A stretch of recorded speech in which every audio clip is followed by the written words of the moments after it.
What's up? It's your boy Greg Gray. Y'all like that? Had to change things up a little bit. Hey, the views are expressed on this Dope Living TV Live are not necessarily the views of Dope Living TV or its affiliates. Having said that, look, man, we got a young man on tonight who's doing some amazing things. I gotta preface it though. You got kids, don't have them around. I mean, you can have them around, but send them in there for some milk and cookies and all of that stuff. Look, before I even keep talking, let me bring on Ujimar. What's up, bro? What's happening? Chilling. Did you like that opening, man? Did I do a good job? Yeah, it was cool. It's surprising that I came on early enough for you to see it, but that's cool. It was good. Nah, it's all good. We are today because I've been sitting down. I said I gotta stand up today. I've been sitting down taking tests all day. How'd it go? From work. Oh, I got all 90s and 100s, so I'm good. Okay, that's what's up. We shoes. That's what it's about. Are you done now? You still in? No, I got freaking about 50 more tests to take. Okay, back in school. Yeah, ain't it? But that's what's up, man. Education is key. Learning, all of that good stuff. I'm doing some changes, though. A lot of changes with this openings and all of this junk, man. Trying to be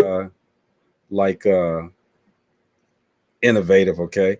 Frank Summers says, "Nice cap." Yeah, it's a Cubs cap, man. I wore it to the Sox game.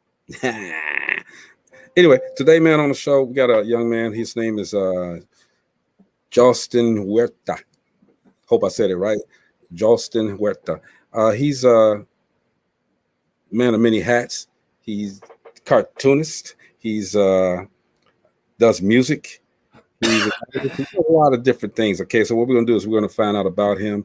So without further ado, let's bring him to the stage here. What's going on, my brother? How you doing, bro? How you doing? Powder Can y'all hear me? Yeah, we hear you, Powder Yes, people. Brother. That's good. You gotta throw the black fist up. Black power fist, you know what it is, baby. You know what it is. Yes, so sir. yeah, this gentleman is I hope I said it right, Jauston Huerta. Yes, sir. That's correct. That's correct. I'm pretty good, man. I just syllabalize it all out. You know what I'm saying? Get it all. You know, when you're a man of the world, those things ain't so difficult. You know what I'm saying? There you go. So, he has a cartoon that he's getting out there right now. It's an adult cartoon. So, like I said again, kids, like when we were young, Uji, we snuck and watched them anyway. You know what I'm saying? Right. We snuck and watched them. My favorite one was Betty Boop. Boop. The butt used to hang out. And then and I'm gonna tell you, funny. It's funny you should mention Betty Boop because that's my intention to have her be the new reinvented Betty Boop of the new millennium. You know what I'm saying? It's Cindy Lou. There we go. You know what? I can imagine that Betty Boop probably had some stuff like yours before it got filtered down. Exactly. I mean, she was real controversial for her time. She was banned in a lot of movie houses and wasn't allowed to be seen in several different venues. Absolutely. And then they had Fritz the Cat. Fritz the Cat. That's another one. And Fritz the Cat there was no cap on Fritz the Cat. Hey, he had one mission. He had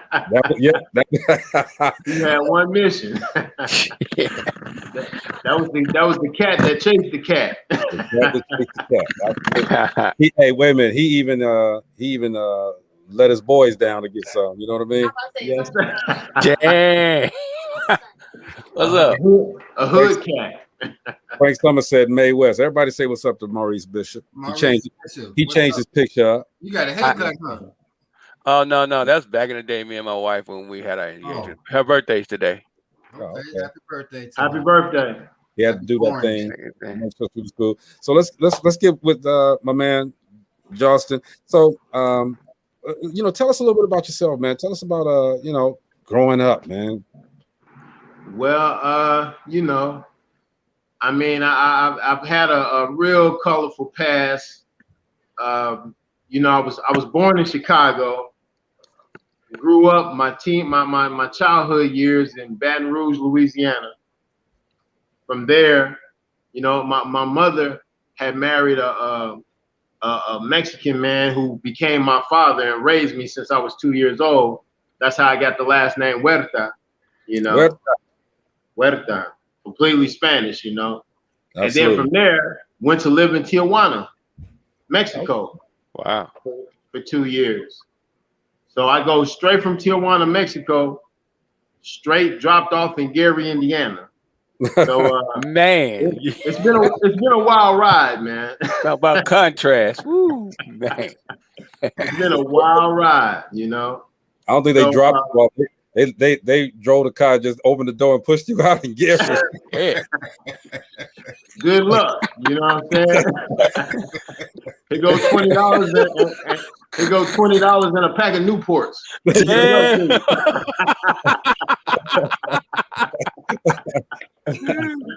Yes, sir. Oh man. Yeah. But you know, came out of Lou Wallace in '88 in Gary. You know, and you know that's where it got really tricky. You know, because when you're around certain conditions and you so deeply embedded in poverty, and you don't see too many opportunities, you know, next thing you know, you choosing certain things that are in those type of environments, you know. When in Rome. When in Rome, exactly. Y'all say what's up to Gisa. Gina, what's up? Gina, what's going on? Hey. Everybody, we're speaking with Jauston Huerta here.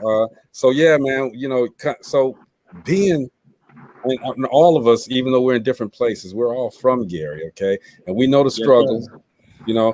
And sometimes when you're in the struggle, I'll call it, you don't really know that you're in that struggle because it's commonplace. You see stuff going on, it happens all the time. I mean, did any of that?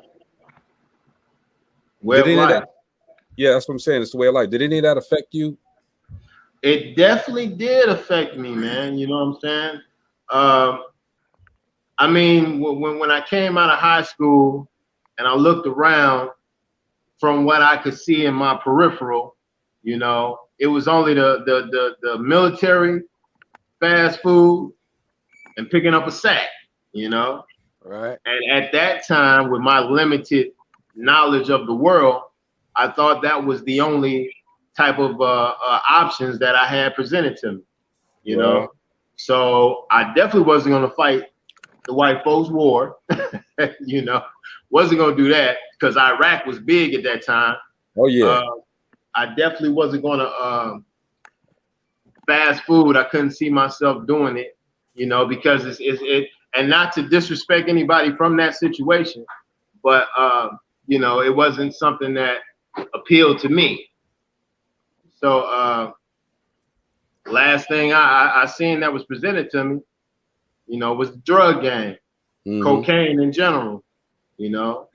So and me and Ujimar, we know a lot of the same cats, you know, from Gary, and you know certain things that they was involved in.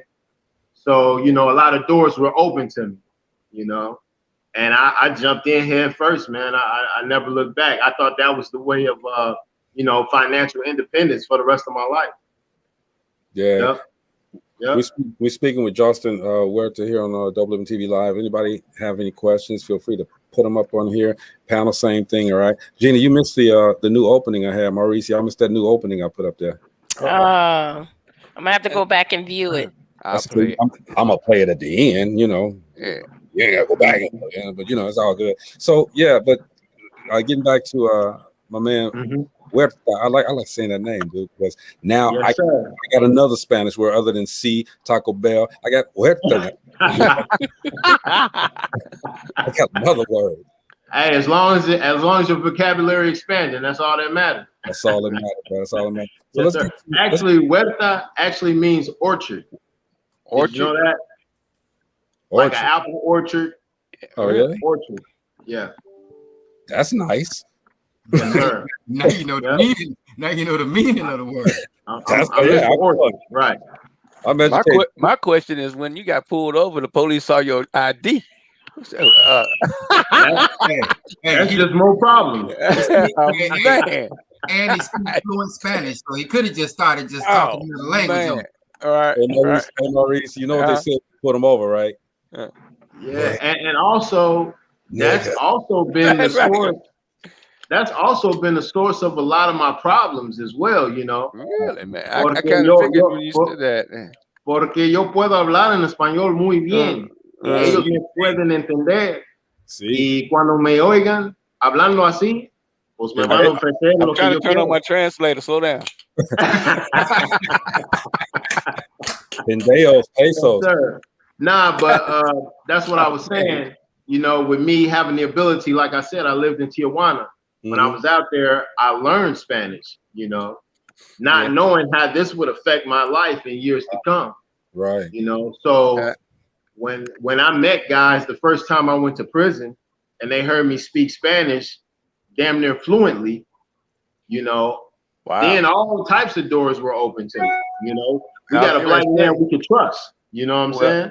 What's so crazy about that is that had you did what I did when I left the G, had you went to Texas, that'd have been a whole nother door. You know what I mean? Whole nother door. Because you're so close to the border. You'd have probably been in a mariachi band out there, bro. No, well. Yes, sir. Business wise, it'd have been a bunch of doors open. Then back in the 80s, shit, it was a bunch of doors Tell open. me about it. You know, yeah, but that's but yeah, so you know, it sent me down the wrong path, and you know, I was hard headed and angry, you know, so that created a that's revolving door in the penitentiary, a chip on your shoulder thing. Chip on the shoulder thing. Yeah, you know? when I came out the job, that's exactly what was with me. You know, I'd come out, and man, as soon as I got off the damn bus, I had a chip on my shoulder because I was not gonna be pushed around by no damn body. I was not gonna. I don't even want to hear it. And then this is where I found out my name was giving me trouble. If you look up my name, you'll see a dictator that my name is. I still get messed with at airports now, and they have an airport named after it. I still get messed with the airport. Get pulled over every time, take off your shoes, socks, underwear, whatever. Man. You ain't going through here without getting searched. This dude been dead since 1983. Wow. Well, Maurice, you also had your picture in the post office as well. Could you tell us about that? All right, Negro. So Jauston, man, look. So as you went through all this discovery, man, what brought you out? What changed your direction? What made me change my direction? Yeah. It was an accumulation of all things, you know.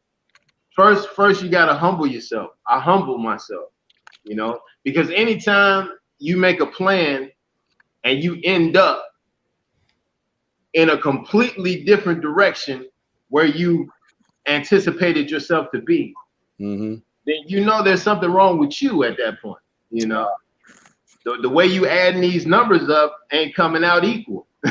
So that means you got to humble yourself and say, okay, I'm not doing this right, you know, but I know I got the intelligence to pull it off. So let me sit down, let me take a deep breath, let me wipe the whole table and start fresh, you know. So the first thing was humility.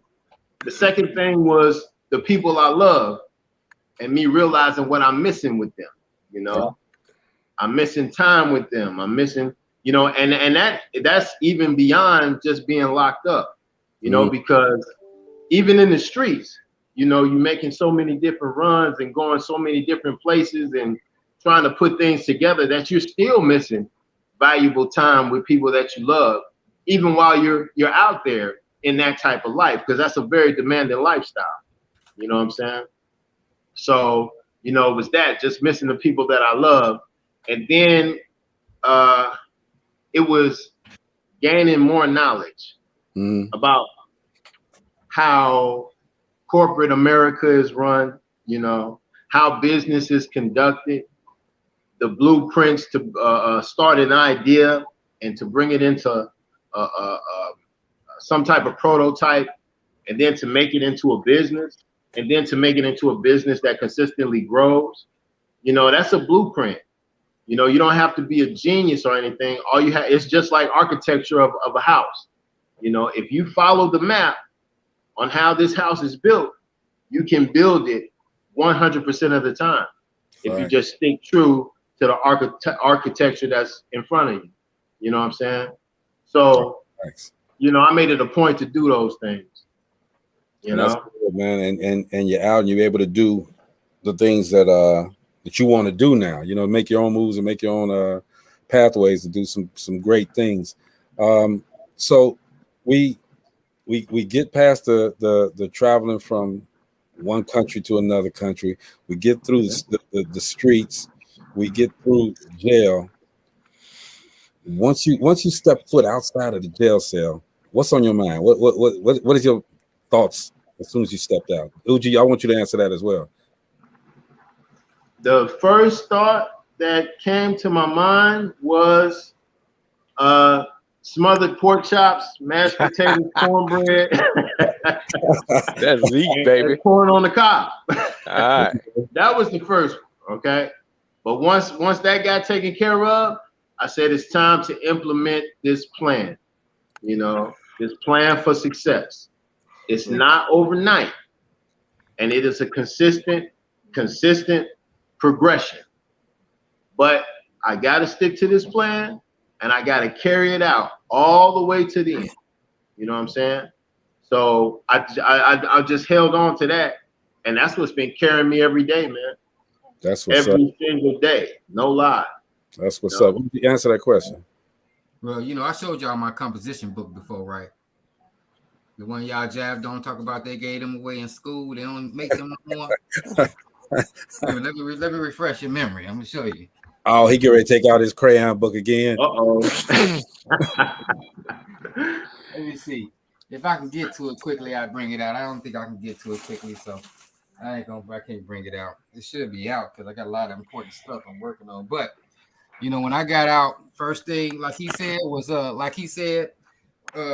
he brought up the food and everything. Well, as soon as I got out, I took a deep breath and I was hungry for everything. All right, it wasn't just the food, and it wasn't the food I can get to right away. I wanted the food that it took a little something extra to get a hold to.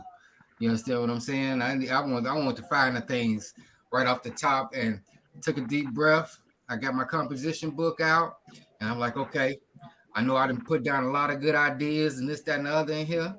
So I got to pick which one first to start with.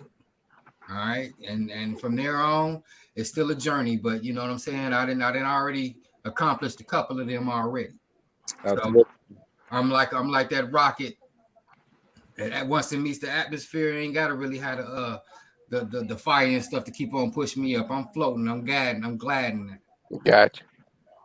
That's it, man. So and back to you, Jauston. So you got your corn and all of that stuff, okay?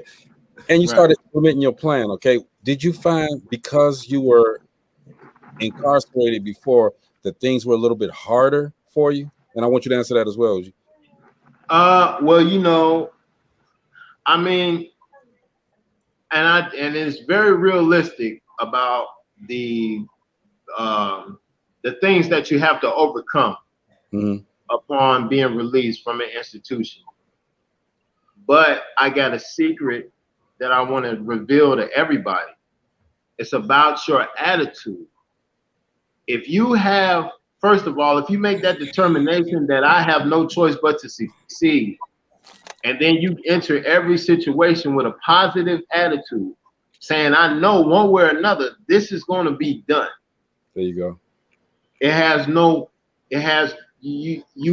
inevitable that it's going to open up at your feet, you know, and that is what's been happening for me. You know, I didn't have my driver's license, social security card, birth certificate when I got out.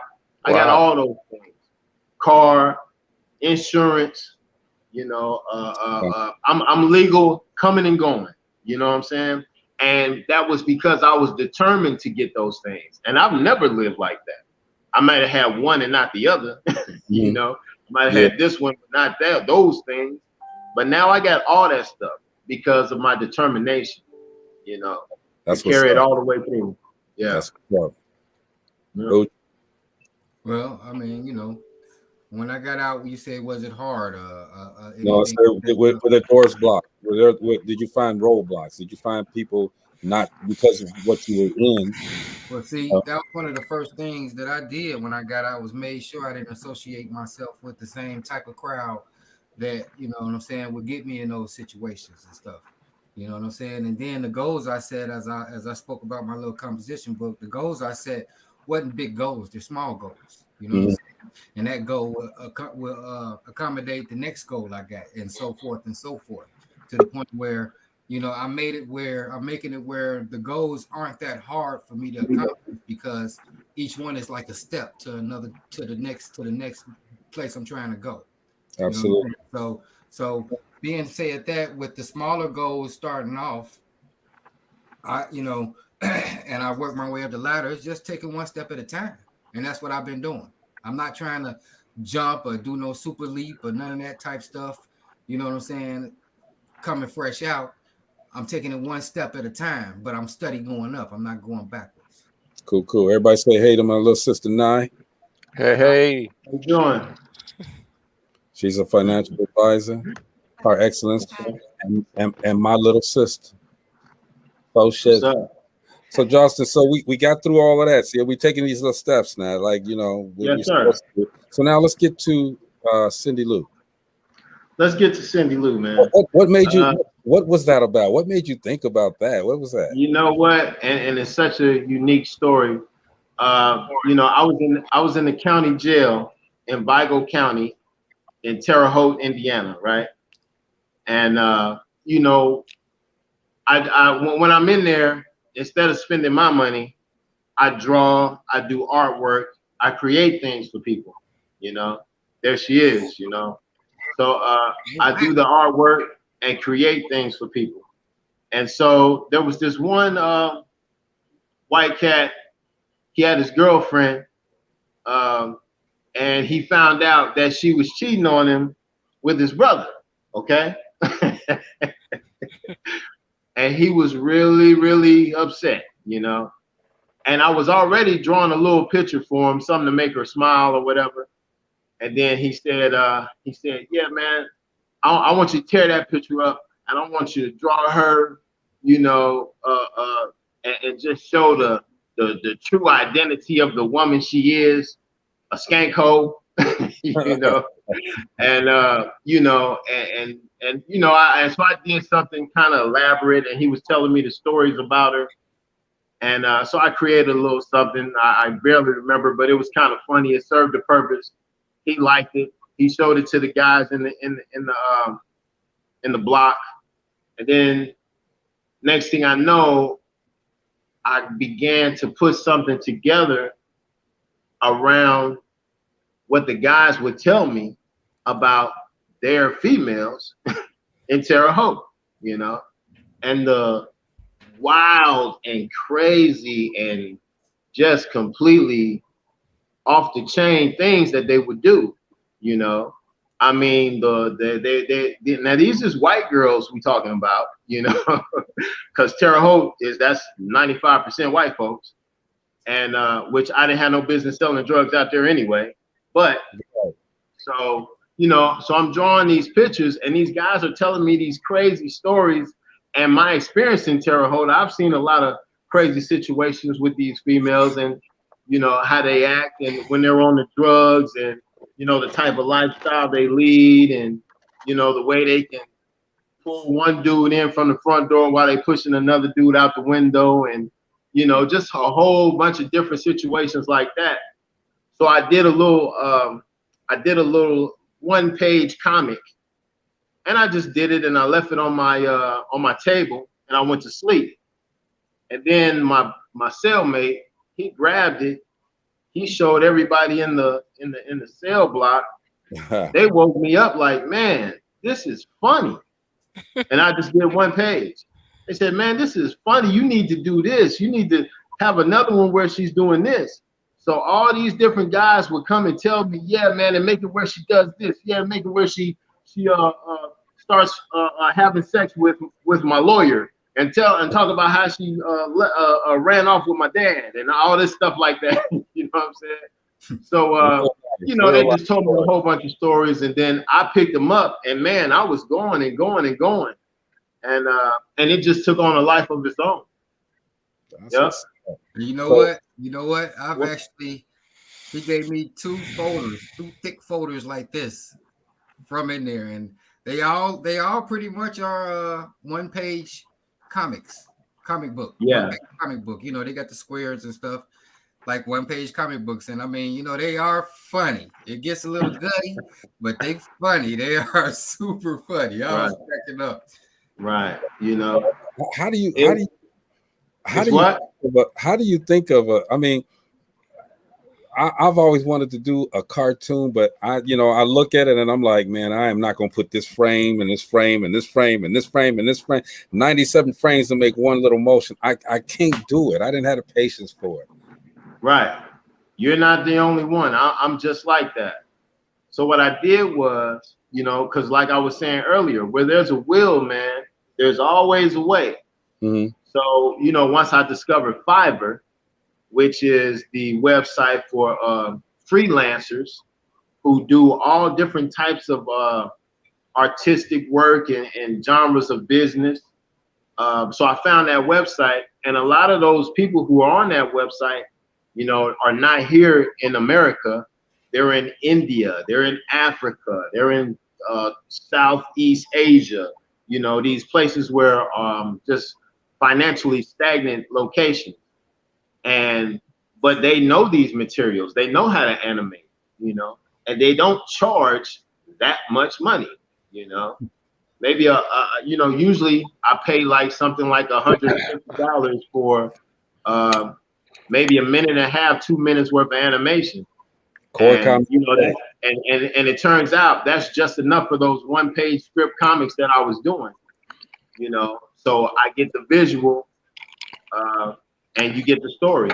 So I don't do the frame by frame myself. I just hire somebody else to do it for me, you know. Yeah. So now, but I do draw everything, you know. I draw it and then I send it to them to make sure they can duplicate it, and then they animate what I draw. You know what I mean? That's what's up. So that's the new way to do it. So that's the new way to do it. Because I'd have been frame by frame, boy, to get my little notebook and just try to flip it through. Yeah.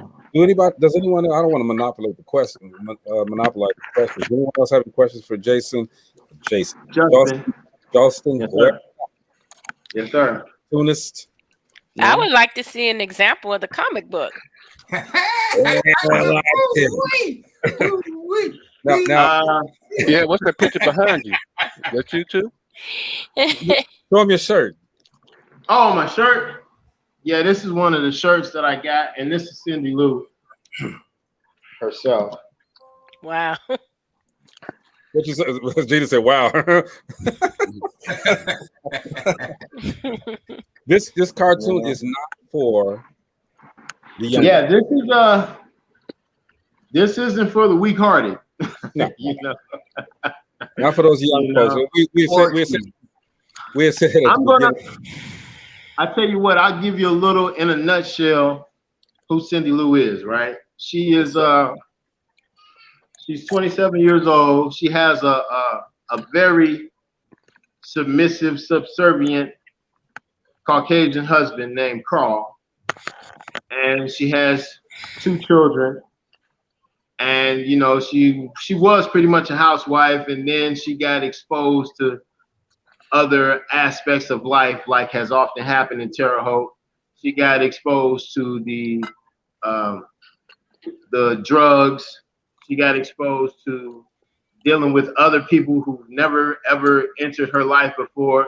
So it's a slow decline into the madness, you know, of what that type of life entails. But it makes fun of it all at the same time. So now she's getting arrested. She's getting herself in dangerous situations that she always finds some way to get out of it, and she's money hungry, That's her. Yeah. So, she constitutes a lot of different types of personas that I've seen while I was living in Terre Haute. And let me say, like I told you before, I lived in Baton Rouge, Louisiana, the same place Lil Boosie be rapping about. I've lived in Tijuana, Mexico. I've lived in Gary, Indiana. You all know how that is. But I ain't seen nothing as crazy as Terre Haute, man. Yeah, I ain't seen nothing as crazy as Terre Haute. Back in the day when we used to go down there, we used to call it Terrible Hope. It's a reason, right? It's a reason. Yep. So yeah, that's her in a nutshell. And she loves sex. Can't leave that out. She loves sex. And eventually she makes this she's in this strip club bar, and somebody makes a video of her that goes viral. So then she goes to Los Angeles, California to become an adult entertainment star, So you got to understand, when I was in there, I didn't do nothing but write. All this. That's one of them right there. That's one of them. I read that. And I got four like this, plus about 2,000 pictures that I've drawn, of her. Like, were you taught to draw, or did you just pick it up? I just picked it up as a child, and then I stopped. I was pretty good as a kid, but then once I got incarcerated, then I realized I don't have to spend my own money. I can just draw pictures and have everybody else feed me. Yeah. Then I started to do that till I got good. I don't know if you can even see this. It's probably trusting you probably can't. Oh yeah, I can see it. I got, let me see, all different type of pictures that I drew of her. You got a bunch of them, but. And you're still constantly creating these, right? Constantly. Okay, I could, I could show you a picture. I could draw a picture in like 5 seconds, man. It's gonna be that that picture they used to say, draw Sparky, okay, for Right. How many, and all of mine was stick figures. How many clips you got, Jock? How many what? Cartoons you got so far? Actually, I got 2 shows that I've done so far, and they've been well received, man. I'm really excited about how they're being received, and I just got 2 shows up, and it's like a full show. I got the intro, the setup of it, and then I start with a cartoon at the beginning, a little 1.5 to 2 minute cartoon, and then I show a little caption of the realism of how people in Terre Haute live, and situations that you see in Terre Haute, which can kind of sometimes be jaw-dropping, And yeah, then, I mean, even compared to Gary. Right. And then at the end, there's another little 1.5 cartoon, and that all ties in together. So each show that I've started with so far is like a 5-minute, 4 to 6 minute show. Now, because of the some of the content that's in there, I can't play all of it. All right? Of course. I looked it up, and I said, I'm jealous because I can't do cartoons. Number one, okay, let's put it out there, right? But I see where you're going. I see what you're doing.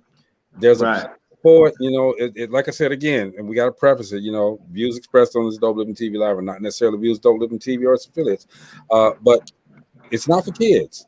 Now, if your kids sneak and go see it, and then we can do it. But we suggest that you don't let your kids see all of this. Now, I got a video here where it has the Cindy Lou T-shirts. Right. What is that? Okay, now this is one of them, but I have about 5 different types of T-shirts that I'm selling and associating with my character, and those have been, I mean, I'm just starting this in the past maybe 2 to 3 weeks ago, but it's been so well received. You know, people who get my T-shirts, and then other people around them see it and they want it. You know, so it's already given me repeat customers. You know, and just the small circles that I have been presenting them in. You know, so I'm real excited about that.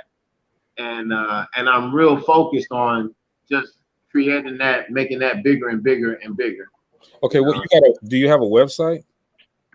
Actually, I don't have my website, but what I do have is on the video that has the commercial, I got my telephone number, you know, and all the shirts that are available, you know. And I let them contact me through my telephone number or through her Facebook account.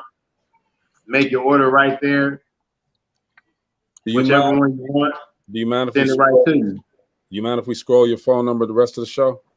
Please. What's the number, if you don't mind saying it? 219-384-7380. 384-7380. 384-7380. We're gonna, you know, please contact me. I don't have any problem with I love hearing feedback, you know, whether it's positive or negative. You know what I'm saying? I had to give me one. You got him one. You know. I got me and my wife one. Look at. So I'm real excited, man. I'm real excited about it right now. But she ain't gonna come on camera. She said nope. Hey, tell her I'm doing the spaz out right now. She ain't gonna come on camera. She hear you. But anyway. Yes, sir. Nyla, sweetie, you okay? I came in the middle, so I didn't want to interrupt anything. You never interrupt. This is a question and answer all day long, but you can do whatever you want. You got questions for Jauston? Not yet. I'm trying to play catch up. Okay. I saw a brain clicking there. I was just for that. Now, what's going on, babe? You got 14 questions in there, and I see 30 more behind that. That's a little sick. Yeah. But the main thing for me, man, is just being persistent, you know, and because that's what's gonna win. That's what's gonna win at the end of the day. You know, I'm a guy who does enjoy like that dark type of humor, you know. That's the type of stuff that makes me laugh, especially when it's something that comes from, you know, the real side of the world, and presents it in a way that's a little more digestible, you know, because it's presented in a humorous way, you know. So I try to do that, and I try to make people think as well as entertain. Right. But I want to show you what's out there, you know. I want to show you what's out there. You got to put Greg. You got to put creator Cindy Lou on there too with that. What? So Greg, no, I was talking to my brother. I said he got to put the creator of Cindy Lou with that number. Right. Then let me do that. Let me correct myself. Yeah. Let me correct myself if I can do it. I'm having some technical difficulties here, but let me correct myself. You already know. Sir. When the technical difficulties come up, it ain't never nice. Especially when you can't say the word. Especially when you can't say the word difficult. Damn. I can say, hey, what's the damn for? I can say it. Go ahead. I was trying to do two things at one time, man. I'm old. Okay. Man. I have a question for Jauston. Yes, ma'am. How are you marketing your the comics? How are you marketing? Well, you know, it's funny you should mention that. When I first got out, I went straight for marketing my comic book, you know, because there are a lot of people who do enjoy that adult type content when it comes to, you know, comic books and stuff like that. It's a whole big genre of it. Right. But it's kind of hard to break into those groups when, you know, when I'm just starting. All my stuff was hand drawn when I was incarcerated. So I was thankful that I had an opportunity to create so much material, you know.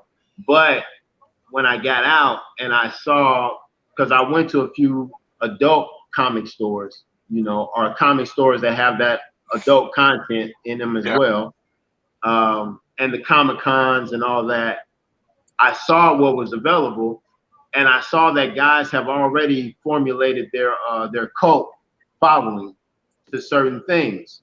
It's hard to break into that market at the level that I'm starting because I don't have the mass product produced.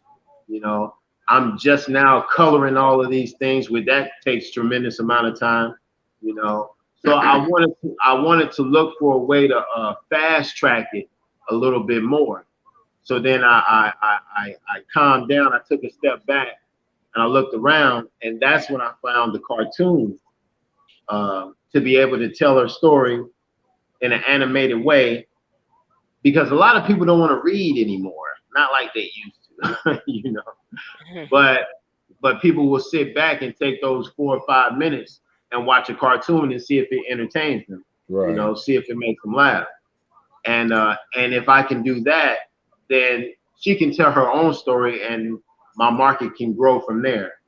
So I'm not really marketing my comic book anymore. I'm more or less marketing the cartoon. That is my complete focus right now. Oh, so you think about it? Hey, Gina, what you think? You think because you're an author and stuff, you think is there any easier ways? Do they got some computers where you can just scan it on and then well, you know, that's how I did what he did. I didn't even draw. I just told my illustrator what I wanted, and she produced it for me. I'm not a drawer. I can't draw, but she's great, and she is not expensive at all.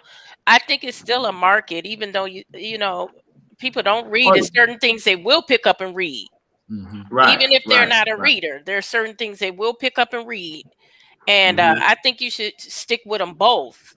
It's that makes 2 markets there. And so if you want my illustrator, I can get you her information. She's great. She's great. I mean, when I just told her how I wanted my characters in my book, and when she sent back what she had for me, it just floored me. I was like, this girl is she is super great. Right. That's so good. You know, just she doesn't Did do. You write was it a children's book you did? I have children's books.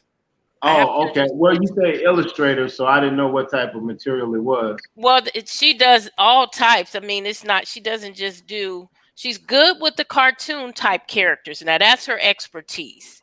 Okay. And you're in that line with, you know, even though it's not children's stuff, it's still cartoon. Right. And that's her expertise, is like cartoon characters. But you know, I can pass you on her information. You could talk to her and see if you want to go in that direction. I think, like I said, it's always a good idea to market your as many ways that you can. Possibly. I have my children's books. I have coloring books. I have characters from my books. You just want to keep marketing what you have so that, you know, it just gives it rebirth. Right. I have a couple ideas for you. So there's these things, these apps. Because you mentioned like a lot of people don't like to read, but a lot of people do read comics or like mangas, which are like Japanese anime basically. Right. There's one app, it's called Webtoon. I read a lot of like comics and stuff, adult comics type of things on there.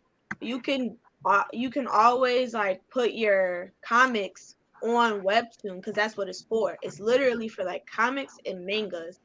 And then there's another one called web comics that you can put your comics on.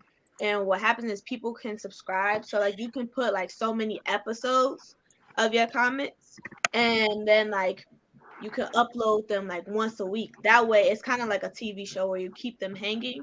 And or you can have it where like the people who are not paying, they have to wait to see the next episode, and you can put it out so many days. And then for the people who pay the subscription or pay like you can have them pay per episode. Like if they're that eager to watch it, people will pay for the next episode. Right. And so you can have it that way where they pay. I think they do it in like coins or however the app does it, and they'll pay for that next episode, however much that is, and that will generate revenue like instantly because they'll get hooked once they get hooked to it. And then also they might be able to pay if you upload it, like maybe you upload 5 episodes at a time and they want to get that advancement, they can pay for that. And then they can also pay like a monthly thing. There's like different ways to do it. And most of the time, I don't know if you utilize like social media to your advantage, but you can market very cheap on social media. Like you can use Instagram, Facebook. I see people do their ads. Like that's how I even got into it. I seen like a little preview of a comic and I started reading it. It let me read like I think it let me read like one episode or a couple of pages of an episode. And then I was like, well, shoot, now I got to download this app. And I just start finding like more comics. And every so often, on Facebook, it'll show me like a preview of another, like somebody else's comic that's on, that app. So you can utilize it that way, and it really it's not expensive at all. Like Facebook and Instagram, you can tell them what your budget is for marketing. You can run an ad campaign for like a week, and you could tell them how many people, like it'll ask you how many people you want to reach, because I've done it before, how many people you want to reach. You can sometimes choose like your demographics, like and then you can tell them how much money you want to put towards it, and based on those figures it will tell you what the cost is, or per day, how many days that ad can run, whatever, if you do $100 or whatever, and it will tell you how many people it can reach for you every single day and achieve those. And then you can tell them like what you're looking for, and that way you can run an ad through Webtoon and all type of stuff. That's exactly what, that's exactly the type of stuff that, I need to know, and the stuff that I'm learning now, working with different people through, marketing through social media, because that is how the most effective marketing is pretty much done today, so I'm definitely getting a part of that now. But everything else you said about the app, what's that, Webtoon? There's an app, it's called Webtoon, Webtoon. It's Webtoon. Literally a whole bunch of like comics, like all types of comics, and you can put in whatever style and everything. But it's definitely a market for it. Like it's a platform that you can utilize, because I know you say you're focused on like people don't want to read, but really people do. Teenagers, young adults, a lot of people who are into anime use that app, and like it's like kind of like a segue or a gateway, you can kind of say, into like when I say there's all types of different types of comics. There's stuff about Greek mythology. There's and it's there's things that are like reality to it, but they're like more so like adult comics. You know what I mean? I don't too much see. It's a platform for the lane that you're in, kind of like Gina was saying. Like it's definitely for the lane that you're in, and I think that is something that could be super lucrative and create a lot of exposure for you. And then there's another app called Web Comics, which is like the same thing. I'm gonna look those up. Hey, Jock, make sure you friend her on Facebook, and y'all can you can actually, so you don't miss nothing. You know what I'm saying? So you can actually send a text to her, or whatever, via messenger or whatever, and you can get everything down and do them one at a time and see how you like it. Would that be cool? I'm definitely gonna do that, because I've never known about those. And Gina, make sure you friend those two, because as far as they pretty much saying some real deep stuff as far as the things that you're doing, and the cartoon is cool. But I actually read all of that stuff. I read 2 of those notebooks you got, and that's some good stuff. You know what I'm saying? I mean, you can have exclusive things going on as far as your cartoons, like even with Greg's show, even with DopelivenTV, you can get your own slot on there. You know what I'm saying? And you can give him the exclusive stuff that you're not giving some of the other people. You feel me? Definitely. And see, that's exactly what I needed, because I mean, it's such a tricky line that you walk with YouTube, you know. Yes. Yeah. And, Oh my God. Yeah. yeah, exactly. And you might think that you're playing within the guidelines of, you know, their establishment, and next thing you know, they just eradicate your whole page, Yeah. you know, YouTube jail. and your whole channel's gone. You Also, know, so that Dope Living TV would be a nice little outlet to know it's something that I control, and it's going to be there. you Well, know see, what you can also well- use, which is What's like, that? okay, when I say it, all of y'all are gonna be like, "What are you talking about?" But you can utilize OnlyFans, believe it or not. Yeah, most definitely. Yeah, Like I know OnlyFans, about a that. lot of people think it's for like OnlyFans is for people who strip and do all types of sexual stuff. You could do whatever you want on OnlyFans. Right. There are YouTubers who use OnlyFans just like to do dances. You can also utilize TikTok because that's like in that 60-second time Right. frame for your Yep. little cartoons. And there's not like guidelines and restrictions on Right. like OnlyFans and TikTok like there are on YouTube, because I'm a YouTuber, so I know about how their like guidelines are, Right. especially when you have adult content, and everything. Even with you clicking that little button that says it's not created for children, it doesn't work that way. Right. So They still can knock you off. Right. yeah, so OnlyFans, and then that way you get in money because people will pay a subscription to watch it. If they like it enough, especially like men, they'll pay a subscription to watch that cartoon, or to any type of content that you're doing. And like how Uji was saying, like the exclusive portion of it, that's also why webtoon would be a good thing, because people are paying, they'll be paying. And once somebody gets hooked on something, that's how I got into webtoon. I saw something, I started reading it, and I got hooked, and then I just started seeing more comics, and then maybe you'll come up with another character in a whole nother comic and just blow up that way. It's all about marketing. And then with social media, you can always see the insights, the demographics, you know who you're reaching the most, so you know what your target audience is. I mean, it breaks everything down for you on social media. So Right. That's a good idea. Like I never knew that about OnlyFans. You know, the way it's presented in the media, I thought that was completely. yeah, you it's know, not just for like booty. people use it for anything. Yeah, it's not just for right, booty, right. But she, Yeah, but that's a great idea. On the flip side, that's Cindy Lou. She got booty. But exactly. that's what men Nada's talking about, though. That's what she's talking about, because On it's the flip side, more X-rated. yeah, OnlyFans would eat it up. you Trust told me me. about your next. Hey, you told me about your next episode too. So I'm just saying. Gina, cover your ears. I know, right? I know, right? Gina's like the mom of the group. Gina gotta cover her ears. Y'all funny. Gina just sitting there now. Hey, Jauston, I did just send Gina a link to the video to the Great. The real Cindy Lou. And you know, just for all your listeners and everybody who's going to listen, just go to YouTube, The Real Cindy Lou. The Real Cindy Lou. It'll pop right up for you. I'll put it. You what? I'm gonna let it scroll on here as well. Okay, that's great. Yeah, The Real Cindy Lou. And I'm trying to do one episode every 2 weeks. I'm trying to get through my first series, and then I'm going to continue, but I'm going to put a lot of stuff on how I create it, because I do everything. I do the drawing. Only thing I don't do is the animation. I come up with the storylines. I create the characters. I create the characters' looks. You know, all the situations, every word that comes out of everybody's mouth. You know, I have somebody now, a female who's doing the vocal for Cindy Lou, and I think it's a good fit. But even before then, if you can imagine, I was doing her voice. You know, so it took some really.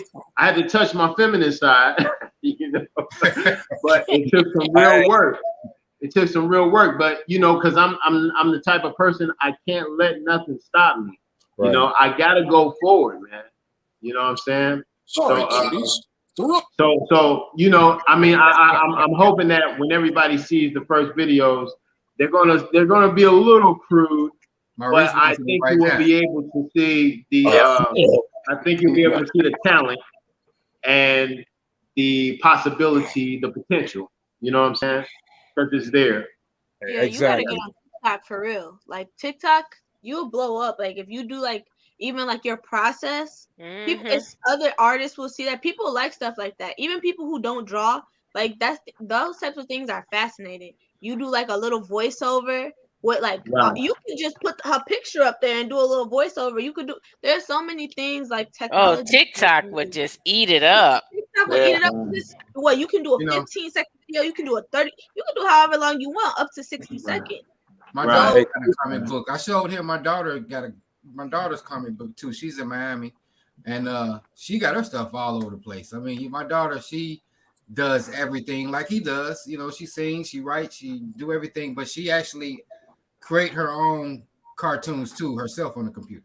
She do everything, period.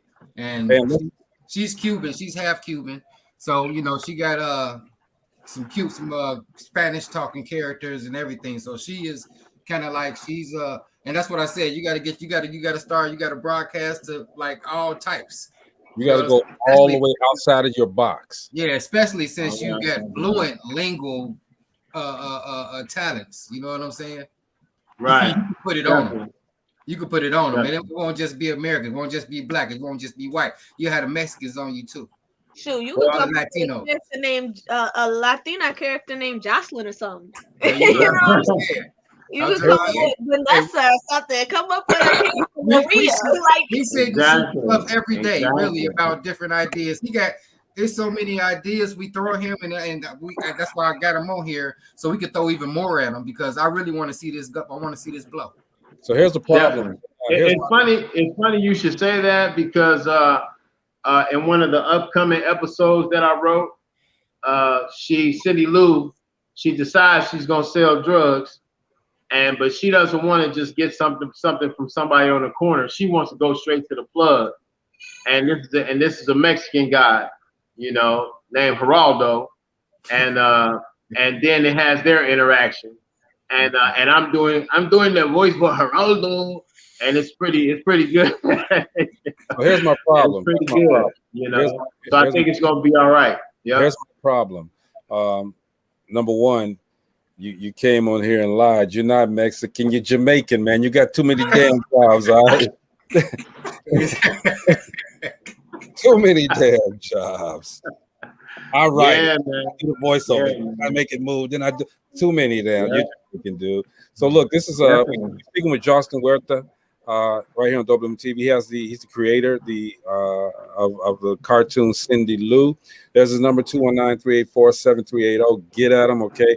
He's spitting out these gems and we're giving him some back, okay? But we're gonna take a quick break because I'm loving my new promo. So we're gonna take a quick break at the 8 o'clock hour. We're gonna and we're gonna play the Cindy Lou t-shirt commercial. When we get back, we right back. Give me about 30 seconds, all right? DopelivenTV live. Yep.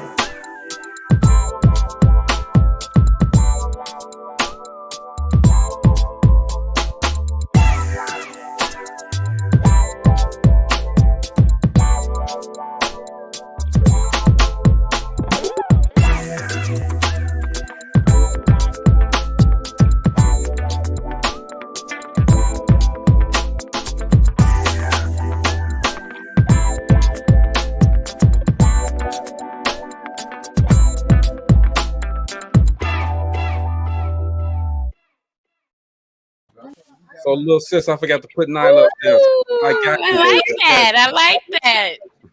We're coming up in milk. Right. We got our name in lights. You see that? I forgot to put my list. I like it. Nyla, I got you. Next time you see it tomorrow, your name is on there. I didn't even see it, to be honest. I don't know. Every time you play a commercial or something, like my screen freezes, so I didn't even see it. That's that cheap ass phone you got. It won't freeze once your name on there. It's awesome, Nyla. It's that cheap ass phone. She's freezing. My phone. First of all, I'm on a computer, so. Oh, she got the original Uzi. She got the one with the floppy disk. She got that old school computer. I got the box computer. No, I'm just playing. I'm on my computer too. It's not that old, but I had it before I went in. So it got a little age on it, but it's a flat screen. You know the one. You know. He got that 1980 computer. No. Can Jauston see the chat so I can like tell him what my Facebook is? Can we do what? What's that? Can Jauston see the chat? Can you see the comments? The chat comments? Yeah, can you see the comments? No, I can't see the comments. Is it on the side? Look on the side of your screen. Are you on a telephone or your computer? I'm on the telephone. Nah. Should still be able to see him though, but that's okay. We get it to you. Okay. Okay. Well, that's the name. Hey, Naya, that's his name on Facebook, so you can actually like just. I'll just send him a request. Yeah. Yeah. Yeah. Let's play this commercial, y'all. This is Cindy Lou T-shirts, y'all. We will be right back. Yes, sir.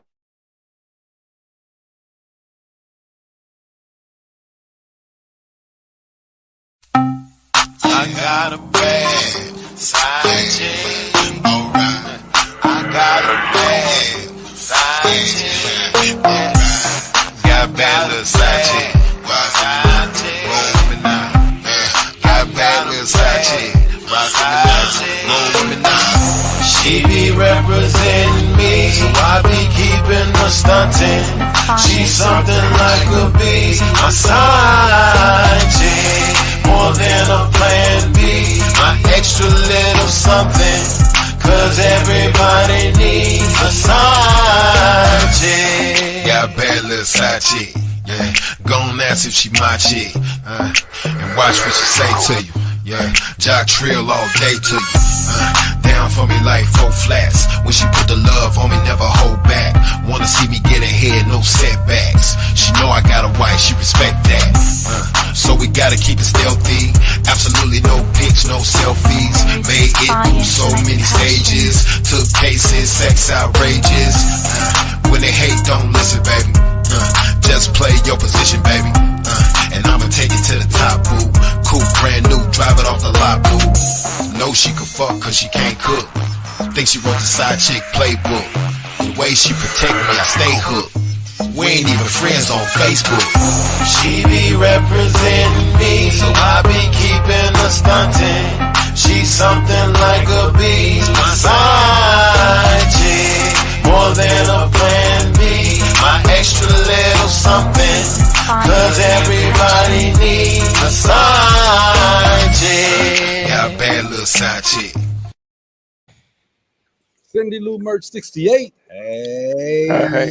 And that's him rapping. That's Yeah, that was me rapping. That's Jock That's Trill. my rap name, Jock Trill. You know, you got too many damn jobs, bro. hey, that's something that you know, that I left out is you know, I actually was being looked at by No Limit back in 2000 for a song I did called Married to the Game.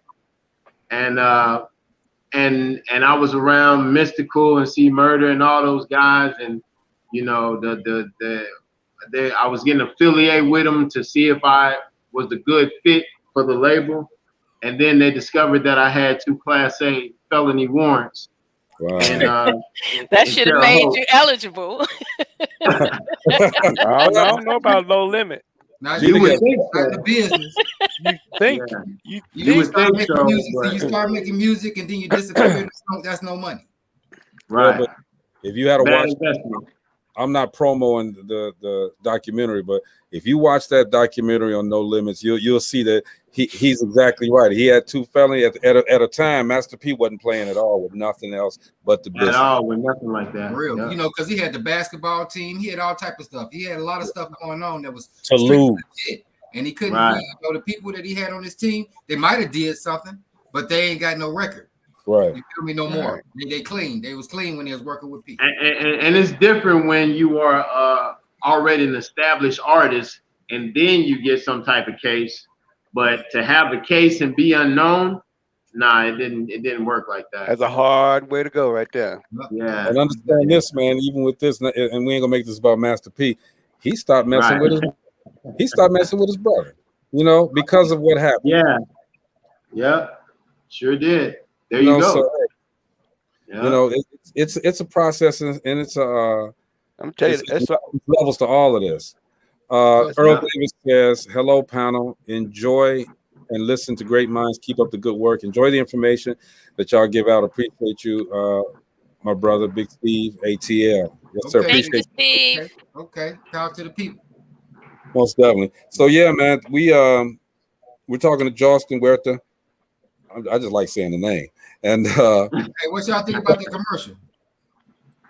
okay, now me, you know me, I'm gonna tell you, I'm a filmmaker. Okay, I gotta know.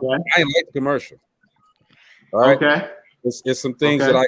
that I would do. I don't the live part, the first parts where it came in, the ladies doing everything, that's fine, okay. But then you have the things in the middle and the blocks coming in. Yeah, that kind of was distracting. Keep it live. So you know what that mean? You know what that mean? I'm on it. I'm on it. Jock, that mean that he gonna have to come down and shoot your commercial. Right. Jenny let Hey, me, but we're gonna have to talk. Damn, you speed it up. What was that you said? You spoke Spanish? What was that, Chinese, Greg? What you just do? no, I got some technical difficulties over here. Damn, now you a ventriloquist. I'm on it. I don't know. I felt like it. Who are they makeup artists? Themselves. They need a makeup artist. Like you need it. It need you almost there where it just a little bit more professionalism in there. Like I could tell that they just put on a t-shirt and some shorts and did a video. You know what? Actually, I feel like that was good for his first one for the simple fact that we could see how he grow. Right. Oh, You see how he's shining up as time passed, you know, he's shining up a little bit. Yeah, see how he grow. You know, you got to start with something, and these are just all original ideas. So we get to actually see this man grow because he's very, very driven. You know what I'm saying? And also those were, I mean, they weren't like the majority of them weren't even like models. They were people who bought the t-shirt. Right. And I said, can I get a picture of you wearing this shirt? You know, I'm going to put it in my little commercial. And then they just took the picture. So I think I would get some disclaimers because when it goes big, seriously. Like I said, it's the first one. So you gotta, you know, it's just visual. This is the first one. Greg will come down here and. But this is something we talk about all the time, though. We talk about how people start off thinking small and they do things on a small level, but when they blow up, those things come back and haunt you. So you have to think big. You have to have the mentality that when this blows up, am I going to have repercussions with these people in my video saying, hey, I was in your video, where's my cut? Or, you know, I didn't approve for you to put this in my video, in your video. Right. Them cheapos, you get them $50, tell them to go to the corner. I'm telling you. I've had it done. Just sign a disclaimer. Yeah, you're right. I feel you. Most definitely. That is always good. Yeah. But no, and don't take when I say I don't like it, I didn't like me personally. I look at it from an artistic value. Everything. That's what you do. I mean, that's what you do, Greg. I mean, you do video. I mean, and you wouldn't be right if you told them, hey, that's live, that's cool, and you know, you wouldn't be right if you told them that, and you knew in your heart, deepest, you're a professional at what you do, and that's what you do. Next time, he's gonna tap you on the shoulder, so get ready for it. Oh no, you can make sure of that. Oh yeah, I'm gonna make sure we gonna redo this real soon. That's good. So it's all good. We probably pick out a couple of well, I bought a shirt for my girl. You know, we got some shirts gonna go on. People that's gonna actually, you know what I'm saying, try to represent it. Yeah, I was gonna ask you, were they people that you knew, or maybe your girlfriend or best friend, or somebody that you could trust that, you know, like I said, when this blow up, you know, you got these people that you started off when you were just starting, that they're gonna come tap you on the shoulder. They're gonna come with some stuff. I'm telling you, you better know it. He got time to do it right now. He can go back to him. He can find him and tell him, hey, I got a free t-shirt for you. By the way, sign this. You know, a lot of times now, and I know we probably frozen. You can hear me, but a lot of times right now, all you got to do is take your phone out and get your permission from the people on the phone. That's the same thing as same thing as a disclaimer. Yeah. Same thing as permission. paper, man. Okay, just put it up there and say, "Hey, my name is so and so, and I give you permission to use my likeness for your whatever you're doing. You're covered." Yes, no, yes or no, please. I did that for Right. a whole film I was doing, man. I had everybody go down the line. You know, somebody said, "I'm not going to do that." Well, you're not going to be in the film, man. Okay, cool. I'm good with that. That's right, because it was a cat. It's a cat that does like he travels from state to state, city to city, and do like news in different places, urban news. And before he'll ask them, "Hey, can I tape you? Can you get on this? Can I have permission to film you? Say a couple words." If they say no, he keep on stepping. Yeah. But you have to always look at some of the, you get caught up when you start making big money, and you get caught up from stuff that happened way back when you Right. first started and didn't even think, hey, you just don't think about this can come back at you, but that's usually what happens. Look Right. at Bill Cosby. He should have had a disclaimer.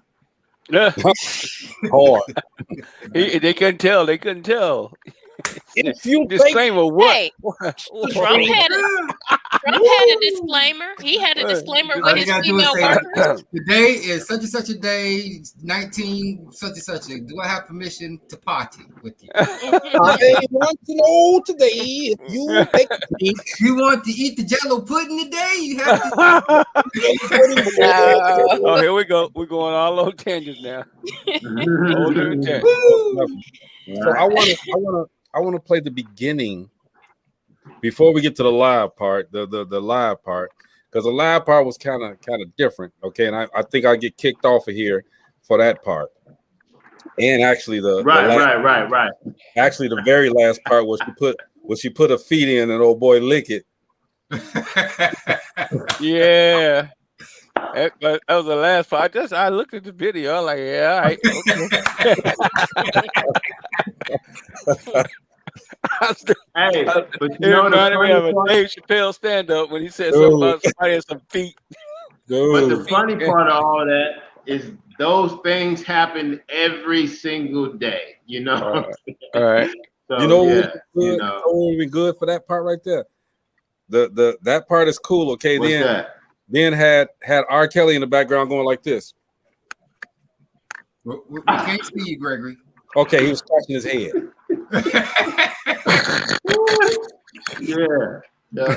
But David Chappelle beat me to it, so you know. There you R. go. Kelly like, that was classic. Didn't I use P first? Huh? Sorry. Anyway, Disclaimer. And it's a shame I'm doing it on myself, not Uji this time. Okay, the views that are expressed on this Dope Living TV Live are not especially the views of Dope Living TV or its affiliates. Blah blah blah blah blah blah. All right, let's get to this. I'm gonna play this first part so you guys can at least see it. And he even puts the disclaimer at the front. Wow, I did that. Front. So let's see. I hope it. You know what? Y'all talk a little bit because I'm gonna make sure that we ain't getting stopped and all of this ain't buffering different. Okay. Y'all talk amongst yourselves for a second. I gotta do something. Let's talk amongst ourselves. So how many you watch both of them, Maurice? I just watched one, man, and I didn't have the sound turned all the way up. I just I heard a piece of it. You had to hurry up and mute it. Greg, what's that going on in the background? And I got a headphone on. I got a headset of headphones on with a mic. Usually I have my one of my studio mics hooked up. And that picks up kids running around in the background. That's why I don't go live on video. The kids running around, they pulling stuff down at the catch them. Come here. Right. But they're my blessings running around here, so I love them. So hey, Jock, you gonna do hats and stuff too? Yeah. As a matter of fact, I'm starting to do that type of stuff now because I started with the t-shirts and now I'm looking at the tank tops and, the booty shorts for the females, maybe a jogging outfit. I'm starting to branch out a little bit now. And I'm also looking at the coffee cups, the mugs, like you said, the little fitted hats. Yeah, what? I just had a thought here. And John, I'll let you check this out. You said jogging suits. What about a jogging suit that the jogging suits, the top of it look like shorts and the rest of it look like legs? You know what I'm saying? So you know how they wear those skin tight, they look like blue jeans, but they're not really blue jeans. So the top Right. would be like a blue jean short. They look like they're all cut off and everything, and they look like a nice little sexy set of legs running off and under. You know what I'm saying? No. Do you get what I'm saying, John? got you. I kind You of know what I'm feel you a saying? little bit.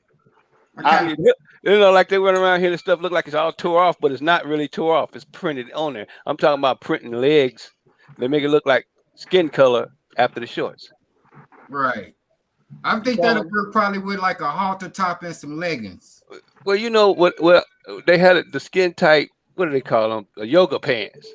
Yeah, yoga pants. You know what I'm saying? Yeah. Right. Something like that, and how that would sell.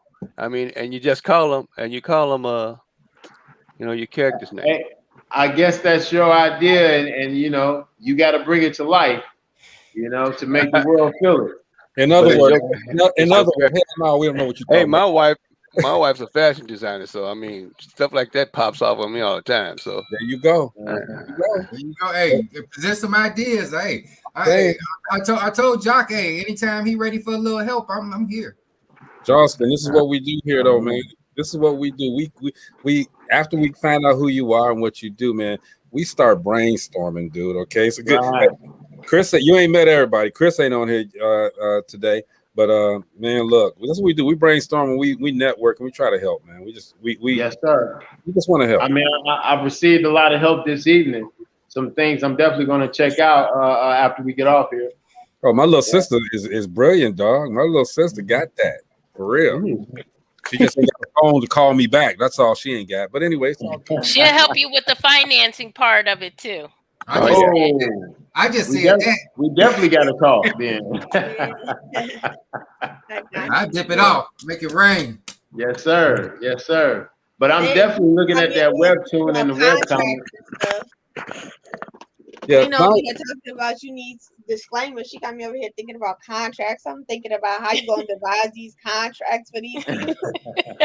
every time somebody come on, we pushing them Nyla's way. So it's right. She getting ready to do the NBA now, so it's all good, man. She won't have time for us pretty soon. Oh, she has for me. I'm Big Brother. She better bring her ass on here every time. And you said she better bring her ass. Hey? Yeah. I really did get a lot of motivation from because the first t-shirts that I bought, t-shirts and tank tops, I only bought like maybe 20 of them with 5 different designs on the shirts themselves. Sold them all, you know. Right. Even the ones I was keeping for myself, I sold them too. Then I just made up some new designs, and now since I started the cartoon, I've been more adamant about really getting this done and having my own t-shirt line with Cindy Lou, because it all ties in together. The shirts show you the cartoon makes you want to buy the shirt, so it all ties in. And you know, and I'm using that as a way to generate funds to throw back into my cartoon and continue to build up her brand. So then these shirts that I just did a few weeks ago, you know, sold them.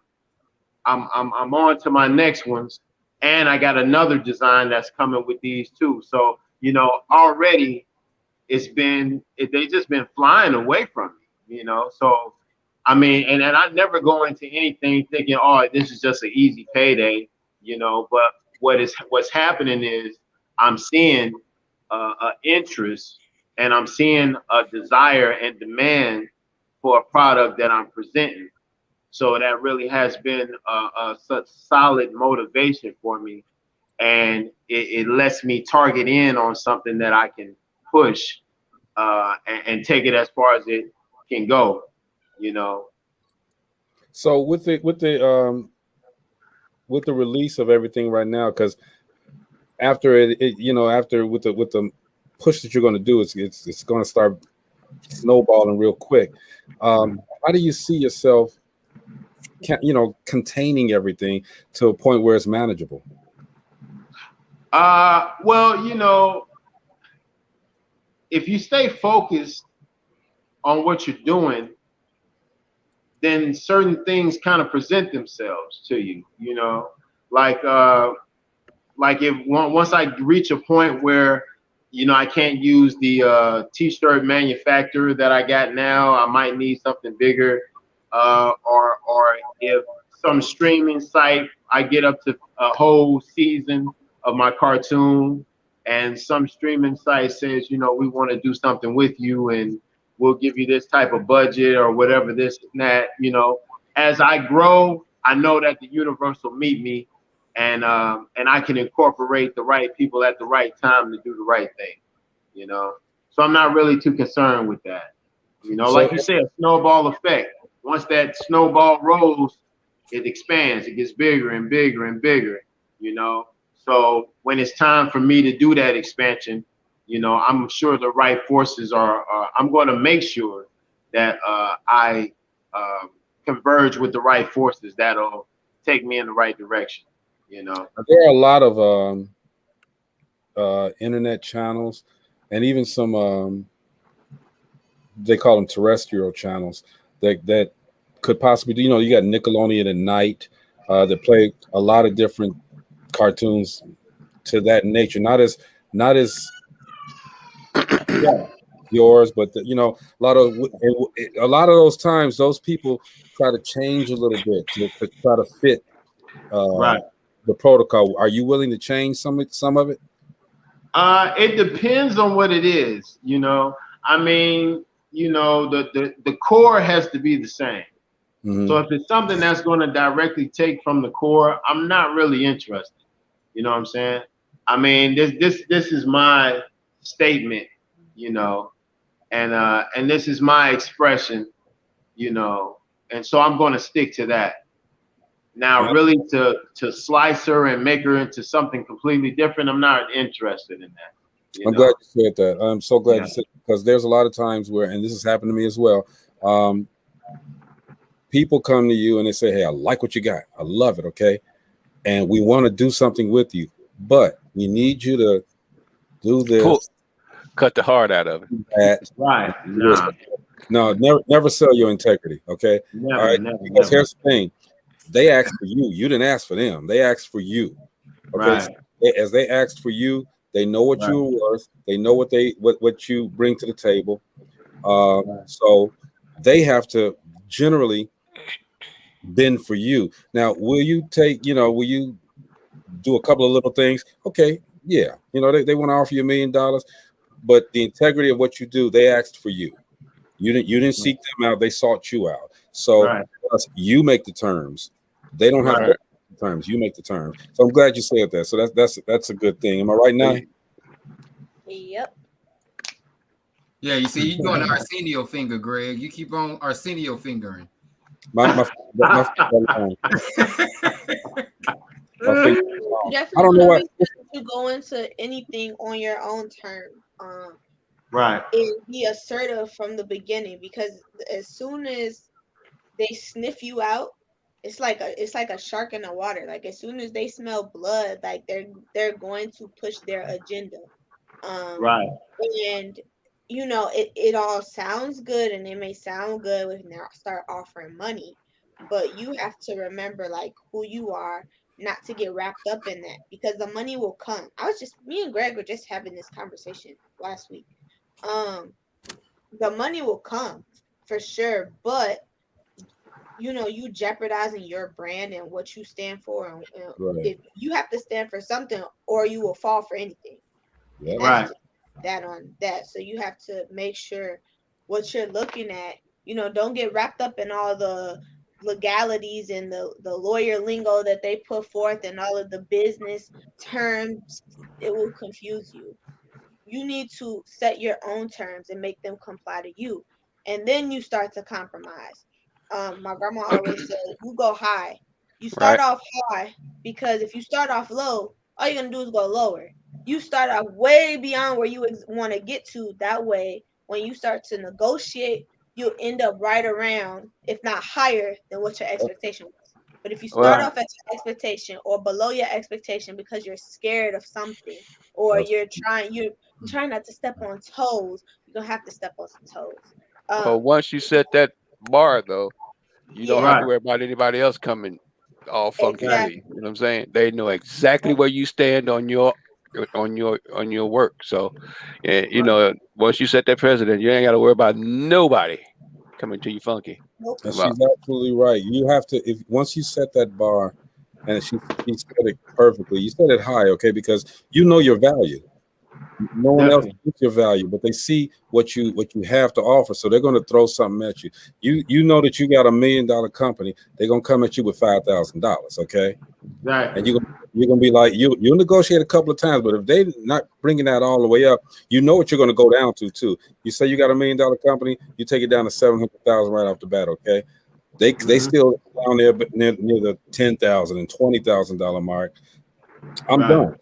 You ask for me. If anybody asks for me, then I got you. Okay, I got you. You want what I got. You see the potential value of it. So you gotta bend for me.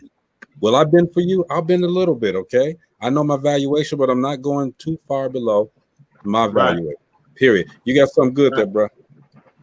Yes, sir. You gotta understand, people will pay for what they want. You see it all the time. People pay for what they want. Greg continuously buys over $200 shoes because he likes them and because he can.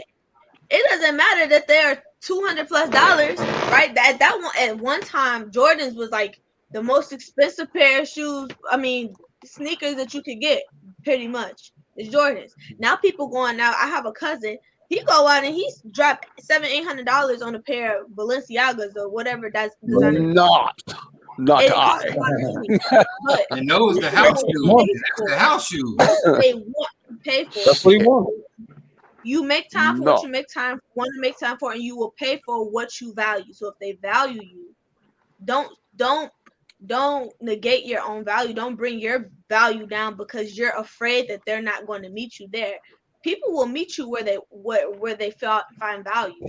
So that's why you have to keep your bar high, because they'll get there.